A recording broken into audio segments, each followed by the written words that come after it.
Hello बच्चों, आइए प्रश्न को पढ़ते हैं। प्रश्न यह है, यदि 3 प्लस ax की संपूर्ण घात 9 के प्रसार में x की घात 2 तथा x की घात 3 के गुणांक समान है तो a का मान ज्ञात कीजिए।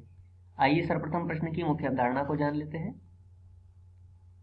मुख्य अवधारणा, देखिए दिया गया प्रश्न द्विपद प्रमेय पर आधारित प्रश्न है। द्विपद प्रमेय में यदि हमें एक द्विपद दिया हो x प्लस a की संपूर्ण घात n, तो हम इसमें आरवें पद का मान अगर हमें प्राप्त करना हो तो हम निम्न सूत्र द्वारा प्राप्त कर सकते हैं। टी आर प्लस 1 बराबर होता है एन सी आर एक्स की घात n माइनस आर तथा a की घात r। तो आइए इस अवधारणा के आधार पर प्रश्न को हल करते हैं। प्रश्न में दे रखा है 3 प्लस ax की संपूर्ण घात 9, तो 3 प्लस ax की संपूर्ण घात 9 दे रखा है। तो यदि हम यहाँ से आरवें पद का मान प्राप्त करें तो हमें क्या मिलेगा? टी आर प्लस 1 बराबर हो जाएगा n की जगह कितना है 9, तो 9 सी आर, x की जगह पे है 3, तो 3 की घात n माइनस आर अर्थात 9 माइनस आर हो जाएगा। और a की जगह पे है ax, तो ax की घात कितना हो जाएगा? r आ जाएगा। ठीक है, अब देखिए यहाँ पर हमें क्या करना है कि x की घात 2 तथा x की घात 3 का गुणांक पता करना है। तो x की घात 2 का गुणांक हमें कब मिल पाएगा? जब हम r का मान क्या रखेंगे? r का मान यदि हमें 2 मिल जाए तभी तो हमें मिलेगा x की घात 2 का गुणांक। और 3 अगर पता करना है तो r का मान कितना होना चाहिए? 3 होना चाहिए। तो यहाँ पर हम यदि r का मान सबसे पहले 2 रख करके देखते हैं। जब हम 2 रखेंगे तो हमें क्या मिलेगा? हमें मिलेगा t 2 प्लस 1 बराबर 9 सी, r का मान क्या रखा है? 2, 3 की घात 9 माइनस 2 अर्थात 7, और ax की घात आ जाएगी 2। ठीक है, तो हमें x की घात 2 का गुणांक पता करना है। तो देखिए x की घात 2 का गुणांक कितना आ जाएगा?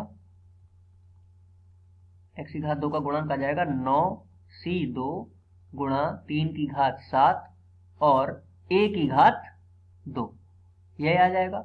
इसको हम मान लेंगे समीकरण 1। इसके पश्चात हमें x की घात 3 का गुणांक भी पता करना है। तो जब हमें x की घात 3 का गुणांक पता करना है तो r का मान क्या रखेंगे? 3 रखेंगे। ठीक है, तो अगले प्रश्न पर लिख लेते हैं r बराबर 3 रखने पर जब हम 3 रखेंगे तो हमें प्राप्त होगा t, r की जगह रखेंगे 3 प्लस 1 बराबर 9 सी 3 और x की जगह पे था 3, तो 3 की घात 9 माइनस 3 यानी कि 3 की घात 6 मिलेगा, गुणा में 3 की घात 9 माइनस 3 यानी कि 6 मिलेगा। और ax की घात कितनी मिलेगी? 3 मिलेगी। ठीक है, यहाँ से यदि हम x की घात 3 का गुणांक लिखें, x की घात 3 का गुणांक, तो वह क्या होगा? वह होगा 9 सी 3 गुणा 3 की घात 6 और a की घात 3। ठीक है, अब देखिए प्रश्न में क्या दे रखा है? प्रश्नानुसार दोनों के गुणांक क्या है? समान है। तो हम लिख लेंगे प्रश्नानुसार